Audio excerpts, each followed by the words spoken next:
Caterpillars do not eat randomly. They follow a very specific pattern, and once you understand it, stopping them becomes straightforward. By the end of this video, you will know exactly how to find the eggs before they hatch, net your plants so nothing gets through, and check your crop on a schedule that actually works. Cabbages, kale, broccoli, Brussels sprouts, they are all in the same plant family. That makes them irresistible to the large white butterfly and the small white butterfly. Both lay eggs on brassica leaves, and those eggs hatch into the caterpillars that shred your crop down to the stem. The cabbage moth does the same thing, mostly at night. You are not dealing with one pest, you are dealing with 3 species that have all found the same food source. That is worth knowing, because it changes how you defend against them. The first generation of large white butterflies appears in late spring, usually around May.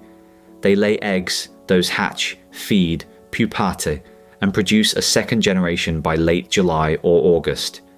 That second wave is almost always the more destructive one. Cabbage moth runs a similar cycle, so there are 2 windows where your plants are seriously at risk. Knowing that means you do not just protect in spring and forget about it. You stay active through summer too. Before you do anything else, check every plant you already have in the ground. Look at the undersides of leaves. Large white butterfly eggs are pale yellow, laid in tight clusters of 20 to 60. Small white eggs are pale green or yellow-green, laid singly. Cabbage moth eggs are tiny, white, and ribbed, also laid singly. Rub them off with your thumb. Do this now before you net, so you are not sealing a problem inside the barrier you are about to build. Spend 5 minutes per plant row. It is worth it. This is your primary defense. Butterfly netting with a 7mm mesh keeps adults out but allows airflow. Fine insect mesh, around 1 to 2mm, blocks moths as well. For most plots, fine insect mesh is the better choice. It handles both threats. You need hoops or a frame to keep the mesh off the leaves. If the mesh rests directly on the foliage, butterflies will lay eggs right through it. Bury or peg the edges firmly all the way around. One gap is all a butterfly needs. Netting is not a one-and-done solution. Check under it every 7 days. Look for any eggs that were laid before you netted. Look for caterpillars that hatched from those eggs. Look for any gaps in your netting that something has crawled through. Pick off any caterpillars you find by hand and drop them in soapy water. Small infestations caught at this stage take 2 minutes to deal with. Left for 3 weeks, they can clear a row. Sometimes netting is not practical. Tall kale, sprawling plants or crops you are harvesting from daily can be difficult to keep covered. In those cases, check leaves every 2 to 3 days instead of weekly. Be systematic about it. Start at one end of the row, work to the other, and flip every leaf.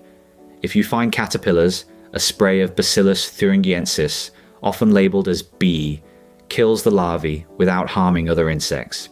It is a biological control, not a chemical pesticide. Apply it in the evening when bees are not active. Caterpillars pupate in soil and plant debris. If you leave brassica stalks and leaves on the plot over winter, you are building habitat for next year's first generation. Pull spent plants completely. Do not compost brassica roots if you have any sign of clubroot. Dig over the soil to expose pupae to birds. Robins will do the rest. This step directly reduces the pressure you face next spring. The pattern is simple. Check for eggs before you net early and net well, and then check underneath weekly. Do not wait for damage to appear. By then the caterpillars are already large and feeding fast. Stay on the weekly rhythm and this pest becomes very manageable. So, over to you. Have you ever netted your carefully and still ended up with caterpillar damage? And if so, where did they actually get in? Tell us in the comments, because the answers are usually very specific and genuinely useful for everyone watching. That is one more method you can actually use. Subscribe to Grow a Lot Studio and I will keep showing you exactly how it is done.